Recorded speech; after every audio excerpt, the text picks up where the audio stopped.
In a blistering live Senate showdown in Washington, D.C., Jasmine Crockett confronts John Kennedy over a broken retirement system that has condemned over 32 million Americans, especially poor women, to poverty in old age.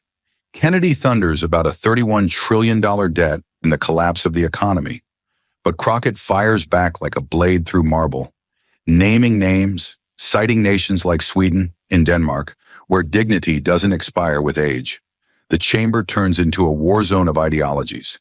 Then Kennedy lashes out, calling her a reckless idealist playing with fire.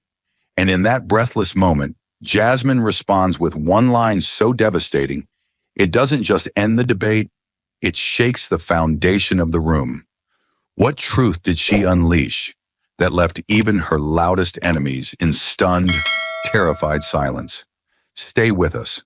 This is a story worth every second of your time. The spotlight shone on the grand halls of the U.S. Capitol as millions of Americans tuned in for the highly anticipated hearing on the fairness of the U.S. retirement system. At the heart of this debate stood Jasmine Crockett, a passionate congresswoman from Texas, known for her fierce advocacy for working-class Americans and women's rights. With a reputation for fighting systemic injustice, Jasmine had taken on a mission to reform the retirement system she saw as unfair, leaving the vulnerable to face an uncertain future. Opposing her was John Neely Kennedy, the seasoned senator from Louisiana, who stood firmly in defense of the current system. Known for his staunch belief in fiscal conservatism and government restraint, Kennedy viewed the growing retirement burden as unsustainable. For him, the government couldn't afford the expansive costs of the current system, and he believed the nation's economic stability depended on limiting its spending. As both figures took their positions in the hearing room, it was clear that the battle ahead would be intense. Crockett, fighting for justice and equality, and Kennedy, championing economic pragmatism, were about to clash over the future of millions of Americans. The outcome of this debate would decide whether the system would remain unchanged or be reformed to ensure fairness for all. The room held its breath as Jasmine Crockett stood at the podium, her presence commanding attention. The lights overhead cast shadows across her determined face. They couldn't dim the fire in her eyes. She wasn't just a congresswoman now. She was a voice for those who had been silenced for far too long. Every word she spoke, every breath she took, seemed to carry the weight of 1,000 struggles that had been ignored for generations. The time for compromise had ended. This was her moment to speak the truth, no matter how uncomfortable it made the powerful forces in the room. The current retirement system is a deep and undeniable injustice, she began, her voice steady yet fierce. It's a system that has turned its back on the very people who built this country, the people who wake up every day and give their blood, sweat, and tears to keep the wheels of this nation turning. And when they finally reach the end of their working lives, what do they get? A system that was never meant to help them. A system that has left them destitute, forgotten, and abandoned. There was a quiet shift in the room, a ripple of recognition that spread like a wave. Every eye was on Jasmine, hanging on her every word. She paused, her gaze sweeping across the room as she delivered her next words with deliberate force.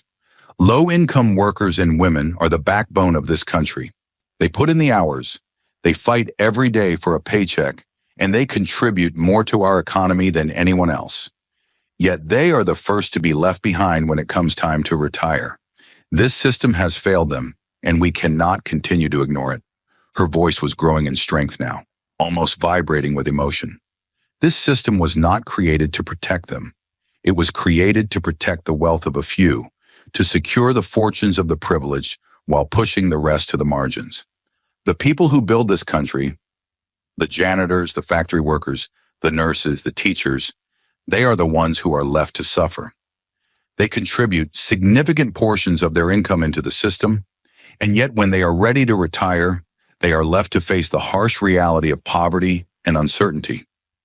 She stepped forward slightly, her voice now charged with a sense of urgency. How is this fair? How is this acceptable? These are hard-working individuals who have sacrificed so much, yet they are the ones left with the scraps when they need it the most. And what do they get in return? A broken promise, a promise that was supposed to offer them security, A promise that has turned into a lie. The words poured out, sharp and unforgiving. The room seemed to grow heavier with each sentence, the weight of the truth sinking in. We cannot continue to sit idly by and let this injustice thrive, she continued, her tone unwavering. We cannot allow corporate elites to hoard their wealth while the people who make this country run are left to struggle. We cannot continue to allow our retirement system to be an afterthought for those who can't afford to retire. This system must be fixed, not tomorrow, not next year, but right now. We owe it to the workers, the mothers, the fathers, the families who built this nation. Her words rang in the air like a bell tolling for the dead. Jasmine Crockett wasn't just making a policy argument. She was declaring war on a system that had failed those who needed it most. The truth is simple, she said, her voice now calm but filled with determination. The workers of this nation, particularly the most vulnerable, have been abandoned. And it is time to bring fairness to a system that has been rigged for far too long. They've paid their dues. They deserve a future that honors their sacrifices. The chamber was still. Every word she said seemed to echo through the room. Jasmine's fiery passion had ignited something, a realization, a spark. The gravity of her words was undeniable, but more than that, the truth she spoke was one that everyone in that room could feel, whether they were ready to admit it or not. I stand here today for those who can't, Jasmine concluded, her voice ringing with a finality that left no room for doubt. For the ones who have been forgotten, for the ones who have been left behind. The people of this country deserve better, and we must give it to them. A fair system that supports every worker, every woman, every person who has contributed to this country. It's time we fix what has been broken for too long. The room held its breath as Jasmine Crockett's words reverberated in the air. The heavy silence that followed her opening remarks was not one of agreement, but of discomfort. The kind of discomfort that comes from confronting an undeniable truth that had been buried for far too long. She wasn't just making a political statement. She was exposing a deep and painful injustice that had been systematically ignored. She paused, took a deep breath, and then continued, her voice steady but packed with the force of everything she had witnessed in her time fighting for the working class. Let's talk about the cold, hard truth, she began, her voice slicing through the quiet with laser-like precision.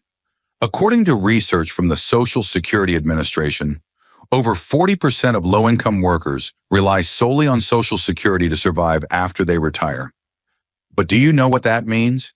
It means they are living with the bare minimum, a system that's barely enough to keep them from slipping into absolute poverty, let alone live with any sense of dignity. She emphasized each word, her gaze piercing, locking eyes with the committee members, daring them to look away from the truth she was laying bare. These aren't just statistics, she pressed on, her voice growing louder, her passion more evident with each passing sentence. These are real people, hard-working men and women who have spent their entire lives contributing to this system. Yet when it's time for them to finally rest, to take their well-earned place in the later years of their life, what do they get? Nothing. A meager stipend, a check that doesn't even cover their most basic needs. They've spent decades paying into the system, and yet they are betrayed by the very system they helped build. The room seemed to tighten with each word she spoke, as though the walls themselves were closing in, forcing those present to confront the harsh realities she was describing. Jasmine's voice never wavered. She was a force of nature now, a woman driven by a fury that had been simmering for years, watching as those who deserved protection were cast aside. The system is failing them, she said, her words now hammering against the walls of the room. And it's been failing them for far too long. We have workers, good, hardworking people, who cannot retire in peace because they've never had the opportunity to save. They've worked their entire lives only to find that their final years are spent in financial ruin. How is that fair? Her eyes burned with the fire of righteousness as she continued, her words now hammering against the walls of the room, each one packed with indignation and truth. And you want to know what else is unfair? She asked, leaning forward slightly, her tone dripping with fury. It's the fact that the very wealthiest among us, the ones who can afford to not only live comfortably, but thrive, are paying nothing into the system that the rest of us are relying on. The system that is supposed to serve the people, and yet it serves the wealthy and the corporations. The working class is paying the price, and they are being left with nothing. The room was deathly silent, the weight of her words pressing down on everyone in the chamber. Jasmine's voice cracked slightly as she added, "These aren't just numbers I'm reading off a page. These are lives, real lives, families, mothers and fathers who spend their final years wondering if they'll have enough money for food, for medicine, for basic shelter." The emotion in her voice was raw, unfiltered, and it struck like lightning in a dry field. The committee members who had once sat comfortably behind their papers were now riveted by the intensity of her conviction. "And for what?" she demanded, her eyes scanning the room. "For a system that benefits those at the top, while the people who make this country run are left to scramble for whatever crumbs are thrown their way? The people who are holding this country together are the same ones who are being denied a fair retirement. How long are we going to stand by and let this happen?" Jasmine paused, her chest rising and falling as she took a deep breath. She could feel the anger and disgust building up in her chest, but it wasn't just anger. It was the anger of millions of people who had been waiting for someone to speak for them, to fight for them. And today, that someone was Jasmine Crockett. "The truth is simple," she said, her voice softer now, but carrying a weight that demanded attention. "These people are being betrayed by the very system that was supposed to protect them. And I am here today to tell you that enough is enough. We cannot continue to allow this system to exist in its current form. We must fix it. We must create a system that truly serves the people, especially the ones who have given everything to keep this country moving forward." The chamber was silent as her final words hung in the air, unmistakable in their power. Jasmine Crockett wasn't just making a policy argument, she was making a moral demand, and the truth she spoke was undeniable. The room, heavy with anticipation, shifted as John Kennedy rose to speak. His demeanor was calm, almost detached, as he carefully adjusted his notes and then looked directly at Jasmine Crockett. He was a man known for his stoic resolve, a senator who believed in the power of hard truths, even if those truths were uncomfortable. And in this moment, Kennedy was prepared to lay out a harsh reality, one that Jasmine's impassioned plea had yet to address. As his gaze met hers, there was no sense of fear or hesitation in his eyes. This was a battle of ideologies, and Kennedy was certain of his ground. "Jasmine," he began, his voice measured, but carrying the weight of someone used to commanding attention. "I hear your calls for fairness, for justice, but the truth is not as simple as you make it out to be." He paused briefly, letting the tension in the air build before delivering his first blow. "The retirement system we have today is a cornerstone of our economy. It provides a safety net for millions of Americans who've worked hard their entire lives. It's not perfect, but it is essential. Without it, the very fabric of our society would begin to fray." The weight of his words hung in the room. Kennedy wasn't just defending a policy, he was defending a belief system that had underpinned much of his political career. But what he said next cut through the air like a sharp blade. "However, Jasmine, I cannot sit here and allow you to keep pushing this dream, this vision of a utopian system that the country cannot afford." His tone hardened, his gaze unwavering. "The national debt is already $31 trillion, and it's growing every day. The system as it stands is no longer sustainable. We cannot continue to carry the burden of a broken system when the costs are spiraling out of control." Kennedy's words were deliberate and his conviction undeniable. "You talk about fairness, but what I hear is a fantasy. You want to expand this system, increase its costs, and do it without any real plan for sustainability. If we keep spending at this rate, we will reach a point where we can't fund the very services that millions of Americans depend on. If we don't cut costs now, this country will be left with nothing but empty promises and a collapsed economy." He leaned in slightly, the weight of his argument pressing down on the room. The room had gone silent, all eyes locked on him. "This isn't just about politics," Kennedy continued, his voice gaining in intensity. "This is about the survival of our nation. We're facing an economic storm, and if we don't act to reduce the cost now, we'll all be swept away. He paused, allowing his words to sink in before he threw his next punch. You cannot continue to dream of a retirement system that is untouchable, Jasmine, without facing the financial realities of this country. You cannot keep asking for more without recognizing that taxpayers, the very people you claim to fight for, will be the ones who foot the bill. His eyes locked onto hers, the challenge clear in his expression. The government cannot keep printing money to cover a system that's running out of funds. It's irresponsible, it's unsustainable, and it's dangerous. Kennedy stood tall, his face unyielding, as if daring anyone in the room to challenge his logic. His voice dropped, but the force was undeniable. We are not in a position to gamble with the future. The cost of these programs is already putting us in grave danger, and I will not sit by and watch you push this country to the brink. But as Kennedy spoke, the tone of his words shifted subtly, the cynicism creeping in. Frankly, Jasmine, you've got this idealistic idea of what this country can be, but you haven't looked at the facts. You're out here throwing around proposals like you're playing with monopoly money, and it's all just a pipe dream. You're so focused on making yourself sound righteous, but you're ignoring the fact that real governance is about facing the hard truths. His voice dripped with disdain as he leveled the final jab.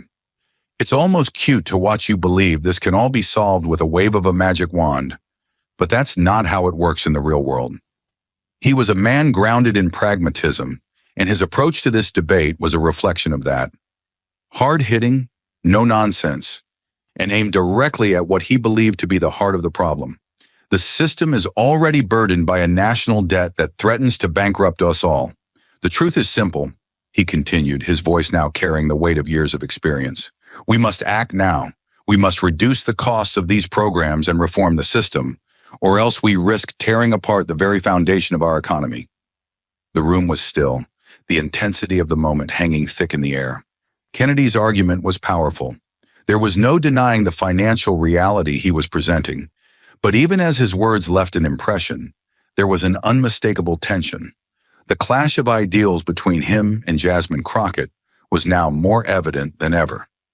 The stage had been set for the true battle to unfold, but it was clear. Kennedy was fighting to save a system that he believed could still be salvaged, while Jasmine was fighting to change a system that had already failed too many. So, Jasmine, Kennedy concluded, his voice cold and resolute, you cannot continue to push for reform without first confronting the reality of this country's financial situation. Dreaming of a perfect system won't fix what's broken. It will only drive us further into debt. And when that happens, no one, least of all the people you claim to protect, will be safe. The room fell into a deep silence, the air thick with the weight of economic reality and political ideology clashing in real time. Kennedy had thrown down the gauntlet, and now the question was, how would Jasmine respond to his stark, undeniable truth? The tension in the room was palpable as Jasmine Crockett stood tall, eyes burning with a mix of frustration and determination. The weight of her words settled in the air, thick and heavy, as she locked eyes with John Kennedy and the rest of the committee. She had listened to his defense of the status quo, heard his arguments for fiscal responsibility and economic survival, but she wasn't about to let that mask the deep inequities that had been allowed to fester in the system for far too long. She took a deep breath, steadying herself as she prepared to unleash the heart of her argument. Let's talk about the tax system, the system that has been rigged for decades to protect the wealthy and the powerful at the expense of the very people who build this country. She began, her voice unwavering. For too long, this country has allowed the richest corporations to get away with paying nothing, while those who work hardest are burdened with the highest tax rates. Her words were deliberate, sharp, and precise, each one designed to strike a blow at the heart of the inequality she was fighting against. The room hung on her every word as she spoke the uncomfortable truth. Let's take Amazon as an example, she continued, her voice rising with urgency. In 2018, Amazon, the largest online retailer in the world, made $11 billion in profits, and yet they paid $0 in federal taxes.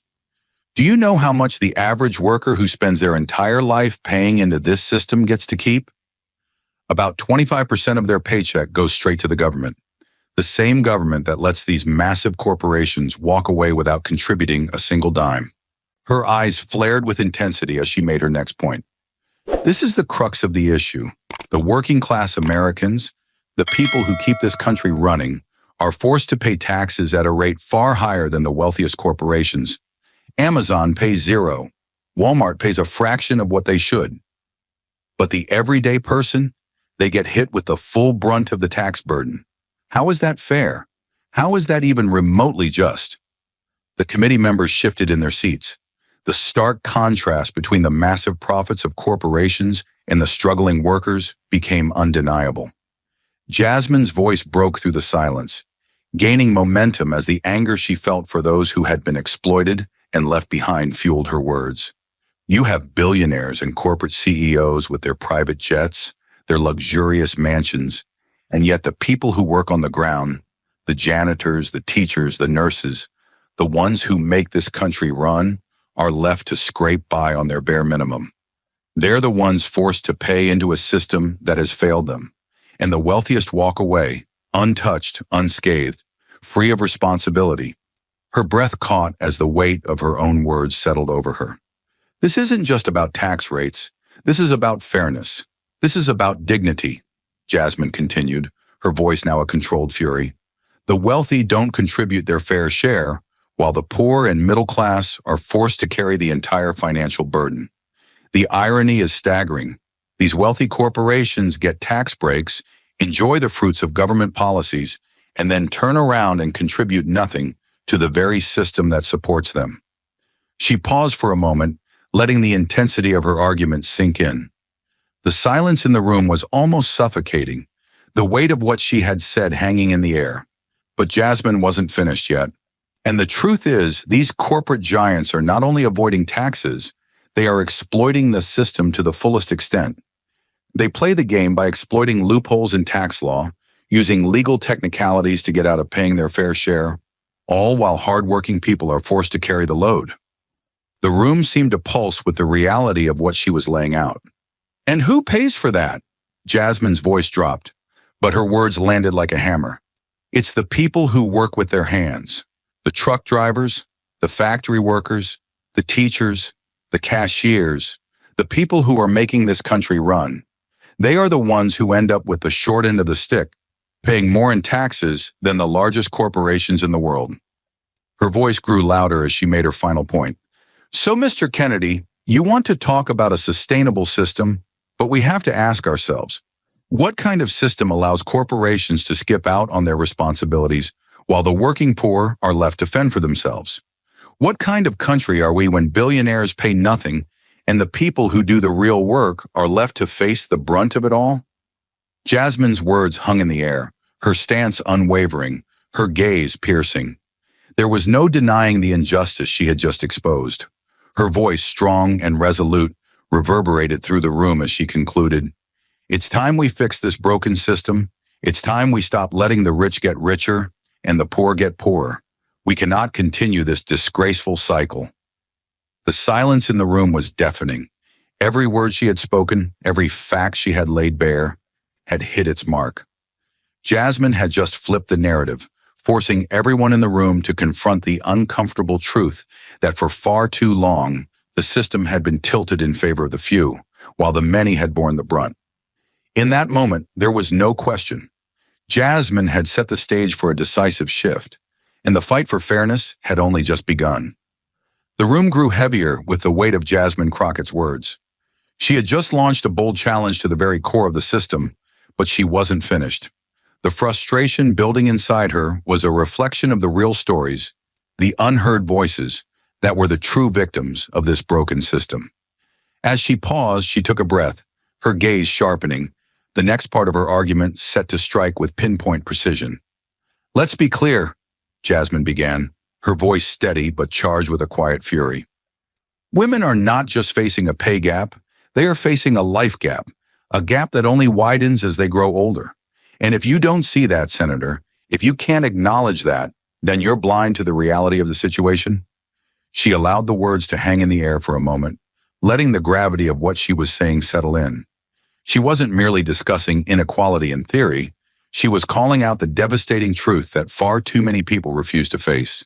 Women are forced to work harder for less, and when they get older, when they should be able to retire with dignity, they are left with nothing.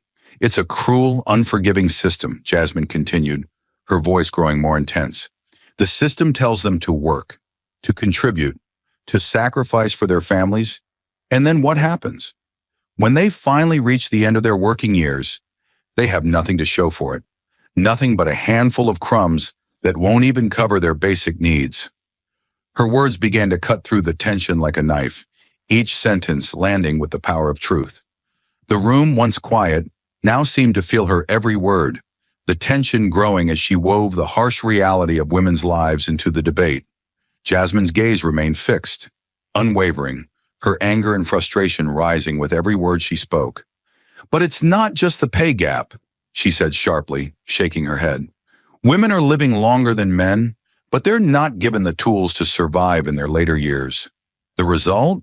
A future of poverty and insecurity." The room fell into a deeper silence, the quiet intensity only broken by the steady rhythm of Jasmine's voice, rising with each moment. "You can't deny the numbers, Senator. The Economic Policy Institute's research is clear. Women's retirement savings are 30% lower than men's. 30%. And why is that? Because women are paid less. They're expected to work longer for fewer benefits. And then, when it's time to retire, they are forced to rely on a broken system that isn't designed to support them. So I ask you, Senator," Jasmine said, her tone growing sharper with each passing second, "how long will you continue to ignore these realities? How long will you continue to defend a system that disadvantages women at every turn?" Her voice quivered with a righteous anger that could no longer be contained, each word emphasizing the unequal burden that women were forced to carry.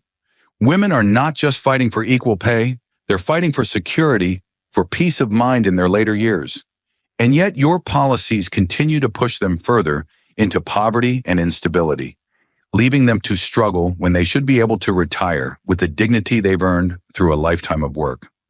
Her words struck like a hammer on an anvil, the righteous fury in her voice reflecting the frustration of millions of women who had been ignored, overlooked, and denied what they deserved. How many more women will have to die broke, forced to choose between medicine or food in their later years? How many more have to sacrifice their health and happiness to survive, only to face financial ruin when they can no longer work? She paused briefly, her chest rising and falling with the weight of her emotions. "Senator, this is not about politics. This is about justice. The injustice faced by women in this country is something that should have been addressed decades ago. But here we are, still debating it, still allowing women to be pushed to the margins of society when it's time for them to retire." Jasmine's voice softened, but the power behind it never wavered. It's time to stop talking about these problems like they're abstract concepts. These are real people. These are real lives, lives that are being affected every single day by the policies that are supposed to protect them. Her final words were a challenge to every member of the committee, a challenge to all those who would continue to defend a broken system. We can't keep ignoring the inequality that women face.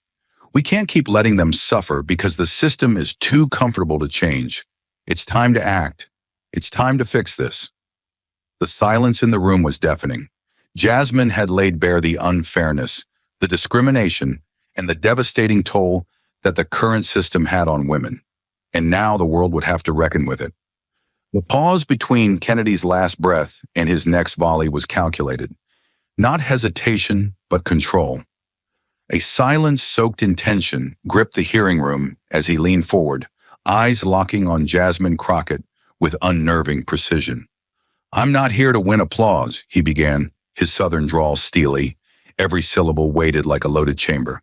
"I'm here to prevent this country from walking off a financial cliff." The room had stilled. No papers rustled. No whispers dared interrupt the mood he had created. Let's stop pretending we can pour endless dollars into a retirement system that's already buckling. The Congressional Budget Office didn't mince words. If entitlement spending stays on its current trajectory, we'll be adding over $1 trillion in annual deficits within the decade. That's not reform. That's recklessness wearing a mask. His voice rose, not in volume, but in urgency. And if we're going to sit here and entertain fantasies about unlimited expansion of benefits without structural reform, then we're not governing. We're hallucinating. He glanced at Jasmine again, this time with narrowed eyes and a clipped smirk. You want to bankrupt the system for a headline, not save it for the future. He drew in a sharp breath, then drove the insult home. Congresswoman, your passion is real, but so is your math problem. And frankly, you talk like someone who's never balanced a checkbook, let alone a nation's budget. A few gasps rippled through the gallery. Jasmine sat motionless, but her stillness was not weakness. It was pressure building. Kennedy's tone turned colder, more clinical. We can't collapse the economy just to satisfy a loud minority who thinks shouting injustice is the same as building policy. His words dripped with condescension, not fire, but ice. This government is not a fantasy factory. It cannot be held hostage by emotion, nor should it be driven by guilt. He stepped back slightly but kept his voice sharp. We owe it to every American, especially the next generation, not to leave them a graveyard of broken promises, collapsed institutions. That's not leadership. That's betrayal dressed in compassion. The room was frozen. Even those who disagreed with him were forced to reckon with the chilling clarity of his message.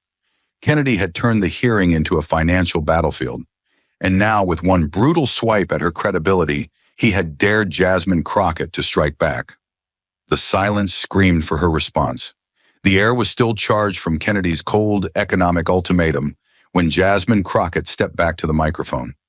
Not shaken, not defensive, but focused like a blade drawn for one purpose. Her silence at first was not weakness, it was precision. She waited just long enough for Kennedy's hard truths to congeal in the minds of the audience like cement. And then she began to chip through them with fire. Senator, she said, her voice steady but razor sharp, what you call fantasy, other nations call policy. And what you call reckless generosity, they call dignity. She let that word sit, dignity, as if daring the room to measure its worth against debt. I'm not standing here asking America to build castles in the sky, she continued, eyes narrowing.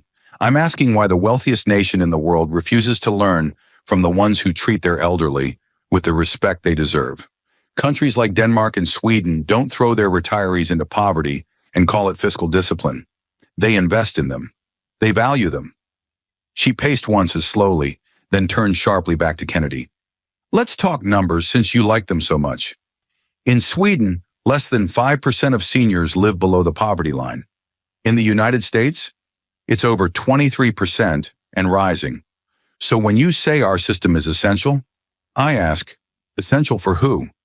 Certainly not the waitress who's worked 40 years on her feet just to retire into desperation. A low audible murmur moved through the room. Denmark's pension system doesn't bankrupt the nation. It strengthens it. It's built on progressive taxation, corporate accountability, and a belief that no one should fear their final years. Meanwhile, here in America, Amazon paid $0 in federal income tax in multiple years. And somehow, we still ask janitors and school bus drivers to bear the weight of our national shame. She leaned forward now, voice rising with conviction. This is not about utopia. It's about courage. Other nations chose equity. We chose excuses. And every time someone like you tells us it's too expensive to care, what you really mean is it's too inconvenient to try. Her final line landed like thunder. We have no shortage of wealth, Senator Kennedy. What we have is a shortage of political will, and you are Exhibit A. The chamber didn't erupt, but it vibrated. Jasmine Crockett had just used international fact, moral clarity, and economic realism to turn Kennedy's cold logic into a hollow echo. And in that silence, a new momentum began to build. One no chart or deficit could hold back.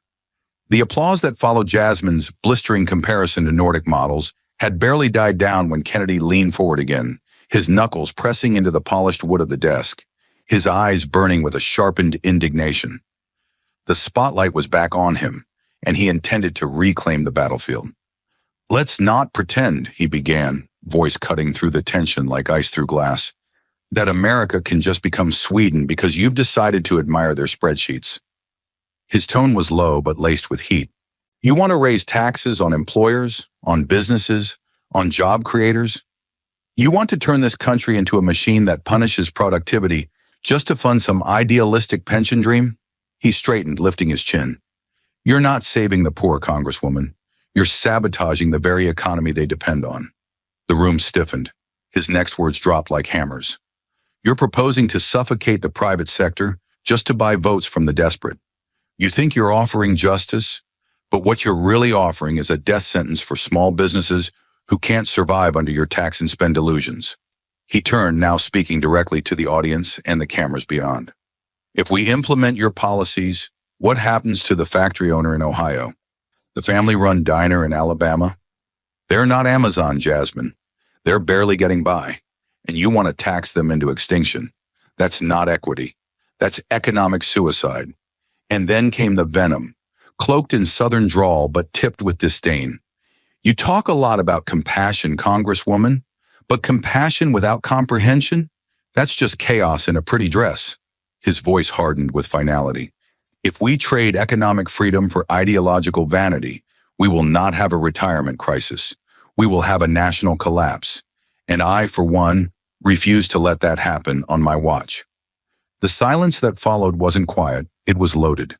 Kennedy's attack had shifted the tone from numbers and policies to a moral accusation that Jasmine's vision, while noble in speech, would strangle the very country she claimed to protect.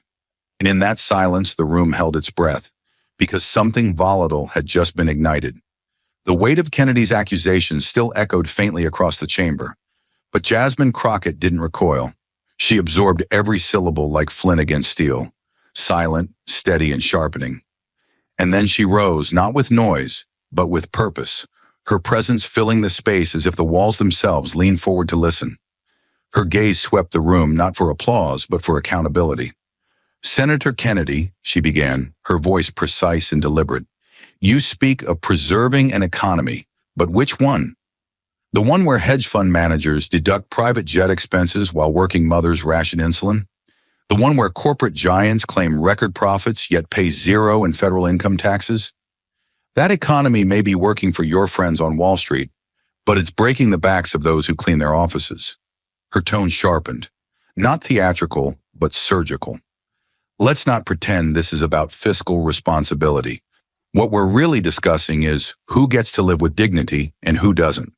And time and again, your policies have drawn a line that says, if you're rich, you're protected. If you're poor, you're disposable.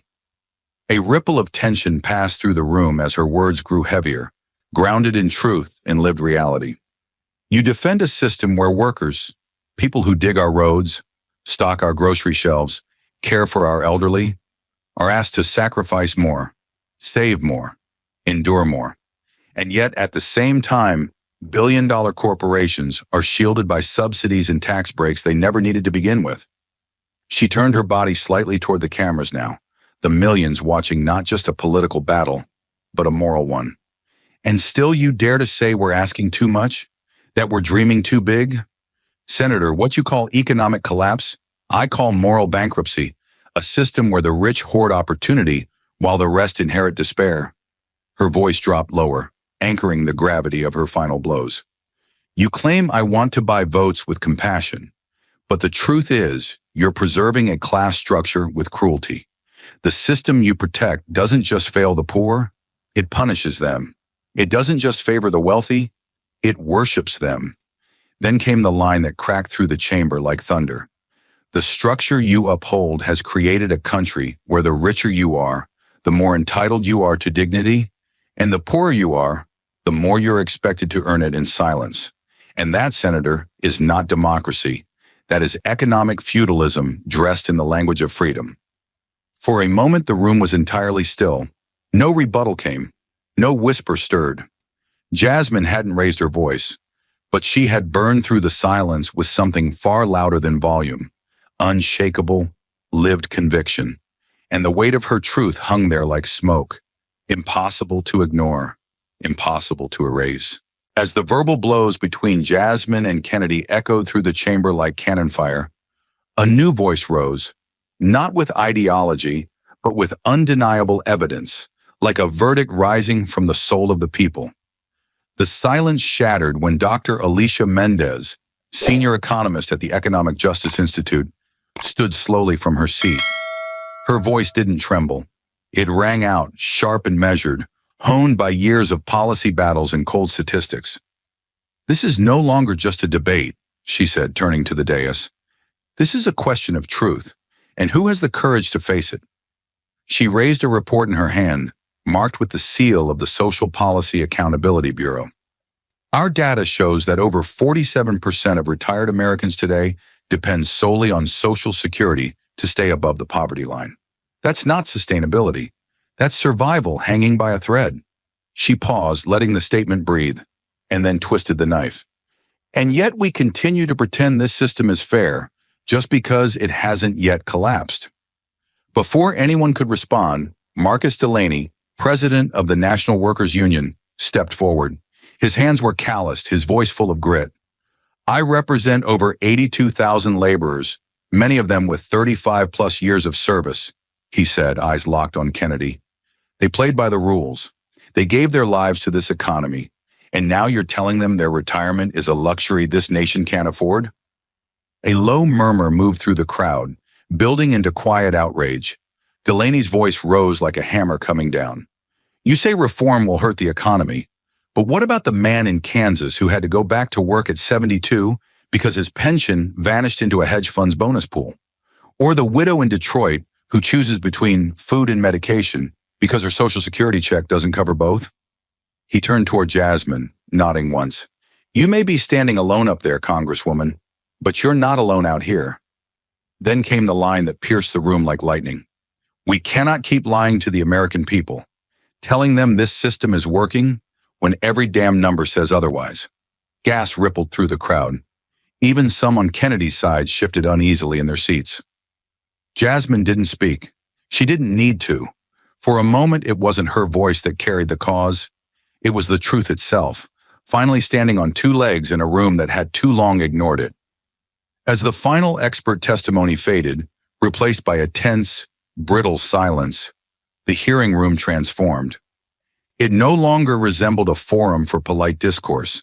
It was now an arena, and Jasmine Crockett was stepping back into the ring. She rose not like a politician, but like someone who had been summoned by a cause bigger than herself. Her jaw tightened, her fingers trembling just slightly. Not with fear, but with fury barely restrained. The folder of data in her hands was no longer a prop. It was a weapon. She fixed her eyes on Kennedy, her voice low at first but burning with purpose. "Enough with the scare tactics. Enough with the doomsday math meant to shut down moral courage. Let's speak the truth plainly." The room held its breath as she stepped forward. "You say we can't afford to reform this system," she continued, each syllable more deliberate, more dangerous. "But what you really mean is, you don't want to, because fixing it means admitting who's been left behind. It means acknowledging that for decades, we've engineered a system where the people who scrub hospital floors, who care for our elderly, who raise children and bury spouses on minimum wage, those people pay in full, while billion-dollar corporations pay nothing." Kennedy raised an eyebrow, but Crockett pressed harder. Her voice, now raw with urgency, cut across the marble chamber. "We keep hearing about sustainability, about debt, about burden. But who carries that burden, Senator? Is it the hedge fund manager in Connecticut? The oil executive from Texas? Or is it the single mother in Mississippi who retires with a fraction of what she needs to survive?" She reached into her folder, lifting a chart that showed it clearly. The top 1% control over $36 trillion in wealth. Meanwhile, 40% of Americans have less than $400 in emergency savings. The numbers struck the room like thunder. But Jasmine didn't need thunder to make her point. Her voice dropped, icy now, coiled with precision. "You are defending a system that rewards inherited power and punishes earned labor. You are preserving a class divide so deep, so institutionalized, that it has become invisible to the very people who built it." She leaned forward, each word a blade. "Mr. Kennedy, you are not protecting America. You are protecting a hierarchy where those at the bottom bleed, while those at the top invest their blood into portfolios. A few murmurs rippled across the room. Jasmine saw them, staffers shifting, cameras refocusing, aides whispering. But she stayed centered, focused, unshakable. Then she struck with her final blow, measured, merciless, and unmistakably personal. You are not just refusing reform. You're refusing to admit that poverty in this country is not an accident. It is a policy choice. And every time you defend the status quo, you choose it again. She didn't yell. She didn't have to. The silence afterward was louder than any shout. The moment teetered on a razor's edge. After an hour of blistering debate, piercing glares, and rising voices, the hearing had become something more than procedural. It had morphed into a battleground for the soul of the country. Jasmine Crockett stood once more, not with anger, but with conviction honed like a blade. The fluorescent lights above cast harsh shadows on her face as she reached for the binder she had placed before her at the start, the one she had saved for this precise moment. The air turned electric again. Every movement felt like a drumbeat. The staffers leaned forward. Camera crews steadied their rigs. Even the reporters stopped typing. And when Jasmine finally spoke, her voice didn't rise. It cut. Senator Kennedy keeps invoking economic doom, she said, her tone ice on steel, as if compassion is some fiscal virus. But let me be clear, what I'm proposing isn't fantasy, it's the future. Her hand moved across the table and flipped open the binder to a colored chart, its title bold and unavoidable, Fair Pension System for a Just America. A system that doesn't rely on squeezing every drop from the backs of minimum wage workers and single mothers. A system where wealth doesn't determine whether you live in comfort or die in poverty. She let the image sink in before driving forward, her voice now gaining tempo. We need comprehensive pension reform that ensures equity, not excuses. That means restructuring our tax code so that billion-dollar corporations like Amazon and ExxonMobil, companies that paid zero federal income tax in multiple years, actually contribute to the nation that allowed them to flourish. That means ensuring women who earn 82 cents to every dollar a man makes and live nearly 6 years longer on average aren't left with 30% less retirement income just because they dared to exist in a system designed without them. The audience murmured again. Jasmine's eyes scanned the room, not to intimidate, but to challenge. Senator Kennedy wants to tighten belts. But ask yourself, whose belts are we cutting? The executives flying private jets to offshore tax havens? Or the nurse in Mississippi working double shifts with arthritis just to make ends meet? Her voice narrowed, sharpened. We've been saving the budget for decades, and every time, it's the same people paying the price. The janitors, the warehouse workers, the elderly women eating cat food because their Social Security checks don't cover rent anymore. Across the room, Kennedy stirred, arms crossed tightly, jaw clenching behind practiced stoicism. Jasmine didn't flinch. And what I'm proposing is not radical. Denmark does it, Sweden does it, Norway does it. These aren't collapsing socialist regimes. They're some of the most resilient economies in the world. They tax wealth fairly. They support their people. They respect labor. And guess what? Her tone turned fierce. They're not drowning in debt. They're thriving. The next slide came up on the screen behind her. A chart comparing elderly poverty rates, US 23%, Sweden 7%, Denmark 6%. We are failing our elders not because we can't afford better, but because we refuse to demand better from those hoarding the most. Then came the turn. But I understand why that makes people uncomfortable, she said, locking eyes with Kennedy, because the moment we change the system, the moment we stop protecting capital at the expense of people, those profiting from the old way have to give something up. She paused just long enough to let the words hang, then delivered the strike. What I'm offering isn't a utopia, it's a correction, a moral course adjustment, a nation where the wealthiest pay their fair share so the rest don't drown in their silence. Kennedy leaned forward now, the silence heavy with his impatience. That's a lovely speech, Congresswoman, he began, each syllable dipped in condescension. But when your plan triggers a hiring freeze across American small businesses, will you stand there and read more charts? Or will you finally understand that bleeding the economy dry to fund your crusade isn't policy, it's delusion? Jasmine didn't blink. You talk about bleeding the economy dry, she said, voice low but razor sharp, but it's been hemorrhaging for decades, just not from the top. It bleeds from broken backs, stolen pensions, and promises that were never meant to be kept. Kennedy bristled. And what you're proposing is what? Tax hikes and fantasies built on Scandinavian snow? He waved a dismissive hand toward the graph. This isn't Europe, Crockett. It's America. And here, we reward hard work, not dependency. She stepped forward, the binder closing with a satisfying thud. Then stop rewarding exploitation and start honoring dignity, because what you call dependency, Senator, is often just survival. After a lifetime of work that built your America, but was never allowed to share in its reward. The room exploded in murmurs and gasps. She didn't look back. She didn't need to. The silence was deafening. For a moment, the entire hearing chamber seemed suspended in time. The lights overhead buzzed faintly. The sound of distant camera shutters flicked like nervous ticks across the room. John Kennedy sat back, his mouth drawn into a thin, stubborn line, arms crossed, not in triumph, but in thinly veiled defiance. He had said all he could. He had wielded every number, invoked every fear, and wrapped himself in the armor of fiscal responsibility. But somehow that armor now looked hollow. Then Jasmine Crockett stood. There was no podium, no script in her hands. Just a quiet inhale, then an exhale that carried decades of injustice, generations of struggle, and the burden of a nation's tired patience. Her gaze swept the room, from the congressional aides behind the railings, to the union workers packed shoulder to shoulder in the back, to the C-SPAN camera blinking red in the corner. All of America was watching now, and they weren't just watching a debate, they were watching a reckoning. I've listened to the warnings, Jasmine began, her voice low but steady, about debt, about restraint, about what we supposedly can't afford. But let me tell you what we really can't afford. This silence, this paralysis, this system.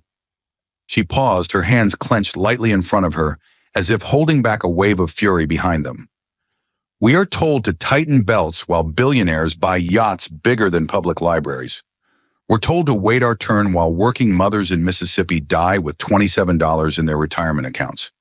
And we're told that raising a voice is reckless, when the true recklessness is letting a broken system grind down people who've spent their whole lives holding it up. A murmur stirred through the room. The words weren't just rhetoric. They were the stories of nurses, bus drivers, janitors, widows. Jasmine had seen them. She had been raised by them. She continued, now pacing slowly before the bench. The current system, this so-called cornerstone of stability, was never built for everyone. It was built for those who already had something. It punishes those who raise children, who take time off to care for sick parents, who work jobs without 401ks or safety nets. And you want to call this sustainable? Her voice cracked, not from weakness, but from sheer pressure. She turned sharply toward Kennedy. You called my vision utopian. You called it dangerous. But what's more dangerous? Asking the ultra-wealthy to pay their share? Or pretending that millions of Americans living off canned soup and borrowed insulin is a price worth paying for economic purity? Kennedy didn't respond. His expression remained stony, but a single muscle in his jaw twitched. Let's talk about the numbers, Jasmine said, voice rising. The United States spends over $877 billion annually on defense. That's more than the next 9 countries combined. Yet somehow we can't find the money to ensure a retired waitress doesn't have to choose between rent and medicine? She stepped forward again. Denmark has a poverty rate among seniors below 6%. Sweden, even lower. Why? Because they tax wealth, not just wages. Because they value dignity over profit. Because they understand that a strong society lifts from the bottom, not props from the top. Her tone sharpened. But we cling to trickle-down fantasies while entire communities drown. And when someone calls it out, when someone like me dares to say enough, we're called divisive, radical, dangerous. Her eyes locked on Kennedy's. Let me be clear. What's radical is a system where Amazon pays zero in federal taxes while kindergarten teachers retire in debt. What's dangerous is a mindset that says sacrifice is noble, but only if it comes from the poor. And what's truly divisive is pretending that protecting corporate wealth is somehow patriotism. The crowd shifted again. Reporters leaned closer. Phones lit up. The hashtag number sign Crockett versus Kennedy was already trending. She raised her voice now, speaking not just to the room, but to every screen tuned in across America. I am not here to appease hedge fund managers or pacify talking points. I am here because the people who clean your offices, who build your roads, who keep your lights on, they deserve better. They've been left behind for too long, and if I'm the only voice in this room who will speak for them, then so be it.